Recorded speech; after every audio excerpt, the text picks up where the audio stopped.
สวัสดีครับพี่น้องพามาเบิงเข้าล่มอันนี้เพิ่นว่าเข้าล่มช่วงถอดหมากถอกล่วงแบบนี้บ่ดีเด้บ่เป็นผลดีกับชาวนาเลยเพราะว่าหนึ่งนาตอนนี้ต้นข้าวก็ยังต้องการน้ำจะเปล่งน้ำออกก็บ่ได้ก็เลยต้องขังน้ำไว้ซะก่อนอย่างที่สองข้าวมันกำลังตั้งช่อออกหมากออกล่วงแล้วมัน มาล่มแบบนี้แบบนี้เสียหายดิพี่น้องเข้าเทิงๆนี่ที่มันยกคอออกมาได้นี่มันยกคอสูงขึ้นมันก็จะยกคอขึ้นอยู่อันนั้นก็จะพอได้อยู่แต่ว่ามันก็บ่ค่อยเต็มที่เท่าใดมันบ่คือเข้ายืนต้นเด้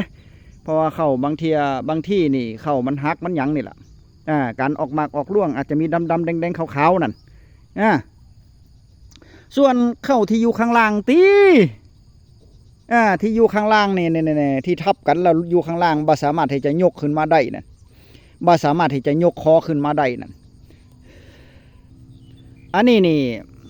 เรียบร้อยเสียหายแน่นอนผลผลิตเสียหายแน่นอนล่ะแทนที่จะได้หลายๆกลับกลายเป็นว่าบ่ได้ผลผลิตเท่าที่ควรช่วงนี้เข้าก็ขอ15เข้าเจ้าดอก็ขอ15กำลังถอดหมากถอดร่วงเห็นบ่มันกำลังถอดมาถอดล่วงบ่นี่เขาก็ขอ15วันเดือนวันเดือนเมษาเขาก็ขอ15นี่มันจะถอดมาถอดล่วงก่อนแต่ทั้งนี้ทั้งนั้นมันก็จะออกไล่ๆกันเนาะมันจะออกไล่ๆกันไปเรื่อยๆเห็นบ่ทางพุ่นก็กำลังจะสอดขึ้นมาทางพุ่นก็จะสอดขึ้นมาเห็นขาวๆออกล่วงอยู่เนี่ยเพิ่นถึงบอกว่าช่วง1-15นี่เหมาะสมในการหว่านปุ๋ยหลังจากวันที่15เขาเป็นต้นมานี่วันที่20ก็ยังว่าสวยอยู่ด้วยนี่มันถึงบอกว่าเพิ่นถึงบอกว่าอย่าไปใส่ปุ๋ยถ้าใส่ปุ๋ยช่วงหลังวันที่20เป็นต้นมามื้อนี้วันที่27เห็นบ่เข้ามันถอดหมากถอดร่วงแล้วมันเอาปุ๋ยมาใส่เนี่ยมันตายขาวเด้มันตายข้อตายขาวตายข้ออาจจะเป็นหลายสาเหตุอาจจะเป็นนอนเจาะข้อแต่ว่าตายขาวบางเที่ยนอนบ่เจาะข้อแต่ว่าเขามันตายขาวเพิ่นพ่อหยังเพราะว่ามันกินปุ๋ยหลายมันกินปุ๋ยหลายมันนอกปุ๋ยแน่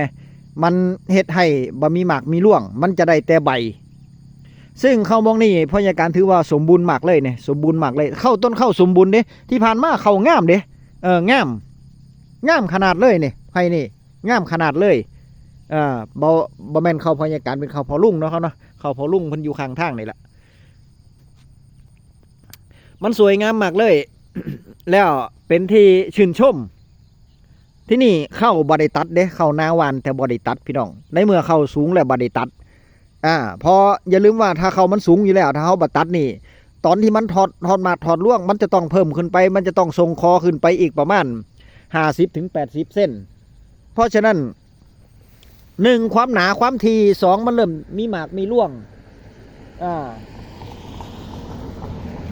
พอมีหมากมีร่วงขึ้นมาร่วงเข่ามันก้มลงมันเริ่มหนักฝนมาแสะลมมาเรียบร้อยลมละเนระนาดลมไม่ได้เป็นแนวทางกันแบบนี้ลักษณะแบบนี้ย้อนลมย้อนฝนลมย้อนลมเนี่ยมันนักใบเข่ากันนักลวงเข่ากันนักฝนตกมาใส่เนาะลมแน่ต้นเข่ามันก็อ่อนช่วงต้นเข่ามันยังอ่อนอยู่ช่วงนี้นะครับนะมันก็เลยล่มพอล่มแล้วมันมาเฮ็ดให้เฮาเสียหายเนี่ยแหละเพิ่นว่าชาวนานี่อาจจะนอกยกสุดท้ายโดนนอกยกสุดท้ายหรือว่าตายช่วงสุดท้ายตายระยะสุดท้ายนี่ตายช่วงระยะสุดท้ายเป็นเพราะแบบนี้ล่ะ1ในการให้ปุ๋ยรับร่วงนี่ล่ะ2เป็นเพราะว่าเข้ามันสูงแล้วเฮาบ่ได้ตัดตั้งแต่เริ่มต้น พอเฮาบ่ได้ตัดแล้วเข้ามันสูง ถ้าเฮาตัดมันก็ซอยตัดตอนวงจรของต้นเข้าอยู่เด้เฮ็ดให้มันต่ำลงได้อยู่นะครับเนาะเฮ็ดให้มันต่ำลงได้อยู่เพราะฉะนั้นก็เบิ่งเอาเด้อปีหน้าก็เอาใหม่บ่ยากดอก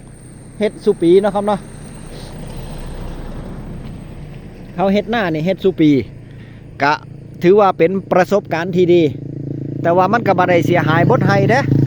มันล่มอาจจะมีล่มเป็นบางหม่องบางบอน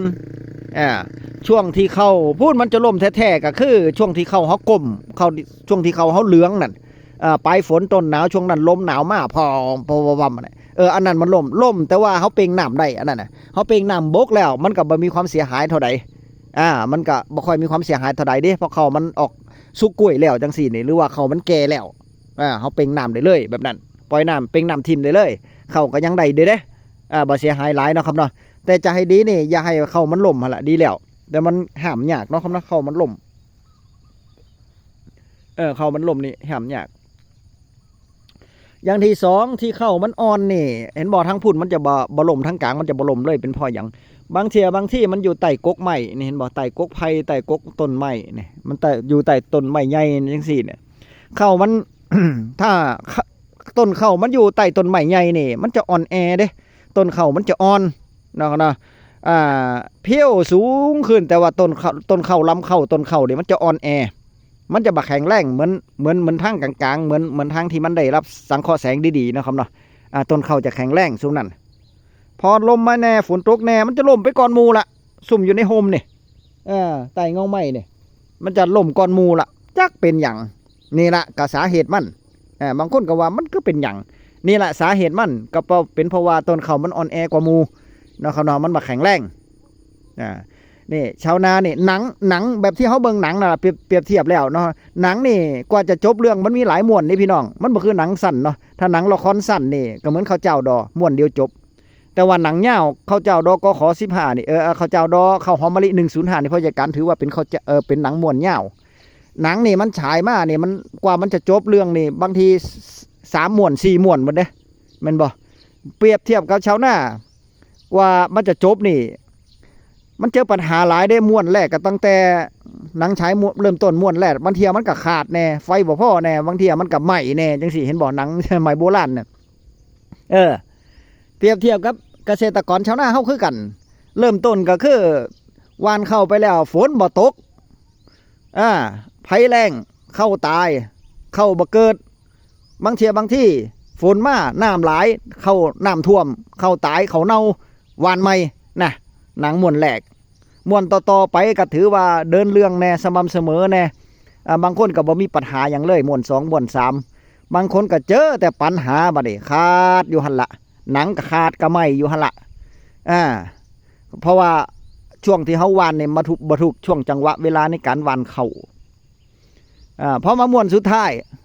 เขาใส่ปุ๋ยกันเริ่มเจ้าของ1เงินจะซื้อปุ๋ยก็บ่มีพอได้เงินมาแบบเงินหลายละพันออกมันออกซ่าเนาะพึ่งออกเบื่อวันที่18ไปซื้อปุ๋ยเมื่อวานมานี่มันบ่ทันการเด้ล่ะเขาหว่านตั้งแต่ปลายเดือนสิงหาล่ะเริ่มต้นเดือนอาทิตย์แรกของเดือนกันยาล่ะของเฮาเนี่ยเพิ่งหว่านปุ๋ยเข้าทอกจ่อยบัดนี้พอเข้าทอกแล้วปุ๋ยที่เฮาหว่านปุ๋ยต้นเข้าเฮาบ่ได้นำไปใส่เต็มเม็ดเต็มหน่วยเด้ถ้าเฮาหว่านหลายเข้านอกพร้อมตายขาวคอรอนี่ชาวนาตายตอนจบเพิ่นเอิ้นว่าตายตอนจบพระเอกเหมือนพระเอกน่ะพระเอกตายตอนจบบ่นี่ม่วนบ่ม่วนเด้ ถ้าหนังเรื่องไหนพระเอกตายตอนจบนี่บ่ม่วนเด้พี่น้องบ่แฮปปี้เลยพระเอกคือกูตายนั่นน่ะพระเอกข่อยคือตายว่ะบ่พอใจฮอดผู้กำกับพุ่นแล้วนี่ก็คือการเฮ็ดหน้านี่ก็คือกันพี่น้องถ้าเฮาจะได้เกี่ยวอยู่แล้วเด้พอเข้ามันถอดหลอดถอดล่วงมานี่เข้าเฮาตายขาวแบบนี้โอ้ยมันเป็นที่น่าเสียใจเด้จะได้เกี่ยวบ่ล้อมบ่ล่อล่ะเข้าเฮาตายขาวนี่เพราะฉะนั้นนี่ก็ถือว่า1นักวิชาการที่เพิ่นออกมาเว้า2ประสบการณ์ที่ผู้เฒ่าผู้แก่แน่บอกให้เฮานี่เฮาก็นำมาประสิทธิ์ประสาทนำมาผสมผสานในการเฮ็ดให้เฮ็ดหน้าเฮาเนาะครับเนาะฟังหูไว้หูฟังเพื่อพิจารณาฟังเพื่อนำมาแก้ไขได้อยู่เด้พยาการก็เฮ็ดสิ่งนี้ล่ะนำมาแก้ไข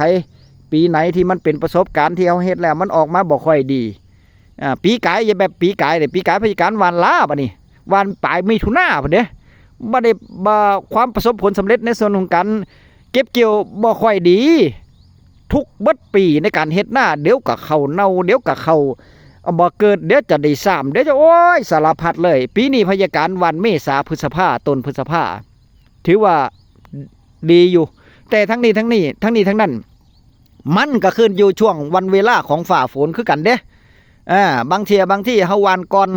ฟ้าฝนบ่ตกเจอภัยแล้งก็มีเนาะบางหม่องบางบอนแบบอีสานใต้นี่เพิ่นบอกว่าฝนบ่ตกเลยช่วงเริ่มต้นน่ะแต่ว่าบ้านพ่อใหญ่การฝนเที่ยวตั้งแต่เมษาเนาะเที่ยวมาโอ้ยบ่ขาดบ่เซาปีนี้เพิ่นว่าผู้เฒ่าผู้แก่เพิ่นมาบอกเลยเพิ่นบอกว่าปีนี้ฝนดี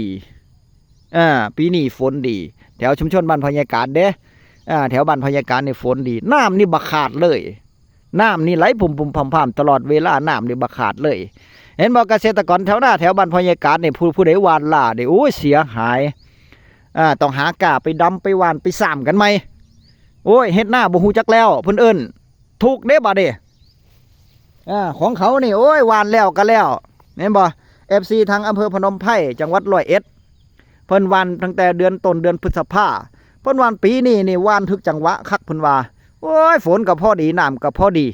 เข้าก็บ่ได้ซ้ำจักต้นปีก่อนพุ่นหวานล่าได้ซ้ำเบิดปีคือกันปีนี้นี่เอาแต่ต้นปีก็ย้อนว่าเบิ่งพยาการไปนำนี่ล่ะเนาะครับเนาะเพิ่นว่าขอบคุณพยาการเด้อว่าซั่นเพิ่นวันแล้วก็เข้าก็เกิดดีพร้อมปีนี้เพิ่นเลยสบายเลยเพิ่นว่าก็ว่ากันไปพี่น้องว่ากันไปเนาะครับเนาะแต่ละพื้นที่อาจจะบ่คือกันนี่ล่ะแต่ละพื้นที่อาจจะบ่คือกันเนาะครับเนาะบางหม่องบางบอนแล้วก็ดินสภาพดินก็บ่คือกันพร้อมเด้บางเที่ยบางที่มันเป็นดินดงพุ่นดินดงนี่ความอุดมสมบูรณ์มันจะหลายเข้านี่ถ้าเฮาหว่านเขาเจ้าดอกก็ขอ15เนี่ยเขาจะถอกเร็วพร้อมเด้เพราะว่าถ้าต้นเข้าสมบูรณ์นี่มันจะเริ่มถอกเบิดแล้วเนาะครับเนาะหลายหม่องหลายบอนหลายหน้าเด้หลายเจ้าแถวบ้านพ่อใหญ่การนี่เริ่มถอกเบิดแล้วเริ่มออกหมากออกร่วงเบิดแล้วขนาดหน้าห้วยหน้าหนองก็ยังถอกเนาะครับเนาะแต่ว่าของพ่อใหญ่การนี่ไปสังเกตเบิ่งแล้วบ่มีจักหม่องเลยยังบ่ทันถอกจักหม่องบ่ว่าเขาเจ้าดอกกขอ15กำลังกินปุ๋ยก็มีกำลังกินปุ๋ยใบแบนๆอยู่ก็มีกำลังกลมก็มีอันนั้นในหว่านปุ๋ยพอดีเด้วันที่18เป็นต้นมานี่หว่านปุ๋ยจังหวะเพราะหว่านปุ๋ยจะพอดีอยู่เนาะครับเนาะมันจะไอถอกหล่าจักหน่อยนึงเห็นบ่หว่านพร้อมกับเขาพฤษภาเมษาคือกันเด้แต่ว่าเข้านาพยาการมันเป็นดินที่บ่ค่อยอุดมสมบูรณ์พอไปหว่านปุ๋ยรับล่วงแล้วมันขึ้นมามันกำลังขึ้นบ่นี่เพราะว่าช่วงนี้ฝนก็ตกหลายเนาะมันก็ได้รับยูเรียฝนน้ำฝนนี่ถือว่าเป็นยูเรียอยู่แล้วเนี่ยนะมันก็เข้ามันก็เลยงามเด่งขึ้นมาทีนี้ก็มาล้อรุ่นล้อเบิ้งเสียวกับสันหลังคือกันนั่นแหละว่าเข้าพยาการมันจะตายขาวบ่เนาะพอลุงเพิ่นก็มาว่ากอกหูอยู่ว่าอย่าได้แต่ใบเด้อเข้าใบเข้าต้นเข้าออกมาเนี่ยตายขาวเด้จะได้แต่ใบแล้วสันบุญว่าว่ากอกหูอยู่กำลังใจน้อยหนึ่งกับบ่มีพี่น้อง กำลังใจหน่อยหนึ่งกับบ่มีเนาะครับเนาะพี่น้องก็ได้บ่เป็นหยังก็สู้กันต่อไปถ้ามันไตขาวก็ปล่อยเลี้ยงงัวเนาะจังได มันข้ามไปแล้วปีนึงเพราะมันรีเพย์บ่ได้มันกลับขึ้นบ่ได้มันต้องผ่านแล้วผ่านเลยก็ถือว่าเป็นประสบการณ์ที่ดีคือกันก็ถือว่าเป็นครูคือกันมีความรู้คือกันนั่นแหละคลิปหน้าพ่อกันใหม่คลิปนี้สวัสดีครับ